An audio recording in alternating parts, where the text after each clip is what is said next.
और भी बहुत सारे लोग खड़े हुए थे। उसने दुकानदार को कई बार बुलाया, लेकिन वहां पर भीड़ इतनी थी कि दुकानदार का ध्यान उसकी तरफ गया ही नहीं।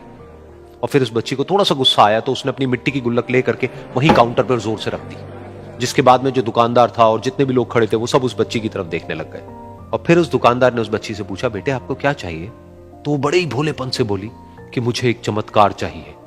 ये सुनकर के दुकानदार को कुछ समझ नहीं आया, ना ही वहां पर जो लोग थे उनको कुछ समझ में आया, और सब उसकी तरफ देखने लग गए। फिर दुकानदार ने बोला, बेटे चमत्कार तो यहां पर नहीं मिलता है। तो बच्ची को लगा कि वो उससे झूठ बोल रहा है, तो बच्ची ने कहा कि मेरी गुल्लक में बहुत पैसे हैं, आप बताओ आपको कितने पैसे चाहिए, लेकिन मैं आज यहां से चमत्कार लेकर के ही जाऊंगी। तो वहीं काउंटर पे एक और आदमी खड़ा था, उसने उस बच्ची से पूछा कि बेटे क्यों चाहिए तुमको चमत्कार? तब उस बच्ची ने अपनी कहानी बताई कि अभी कुछ दिन पहले मेरे भाई के सर में बहुत तेज दर्द हुआ, तो मेरे पापा मम्मी उसको हॉस्पिटल ले गए। उसके बाद कई दिन तक मेरा भाई घर नहीं आया। तो मैंने कई बार अपने पापा से पूछा, लेकिन उन्होंने मुझे कुछ नहीं बताया। उन्होंने बार बार यही कहा कि वो आ जाएगा, वो कल आ जाएगा, वो कल आ जाएगा, लेकिन वो आ ही नहीं रहा था। तो मैंने देखा कि मम्मी रो रही है, और पापा मम्मी को कह रहे थे कि उसकी दवाइयों के लिए और उसके इलाज के लिए जितने पैसे चाहिए उतने मेरे पास में नहीं है, अब उसको कोई चमत्कार ही बचा सकता है।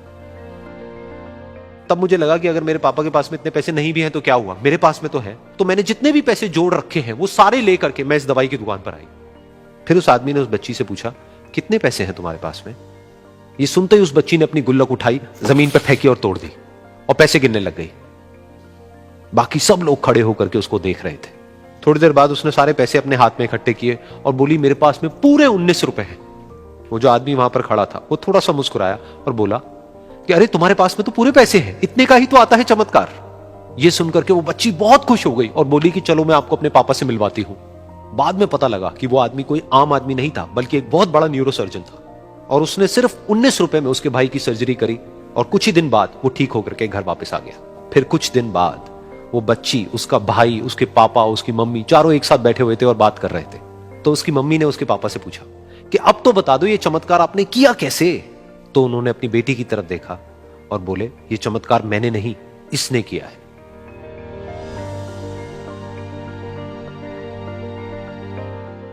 तो यहां पर एक बहुत बड़ी बात है जो हम उस छोटी सी बच्ची से सीख सकते हैं कि जिंदगी में कभी कभी ऐसा होता है कि हमको कोई रास्ता नजर नहीं आ रहा होता है और हम लोग हिम्मत हार जाते हैं। तब हमारे अंदर एक बच्चा होता है जो कोशिश करने से कभी भी पीछे नहीं हटता है।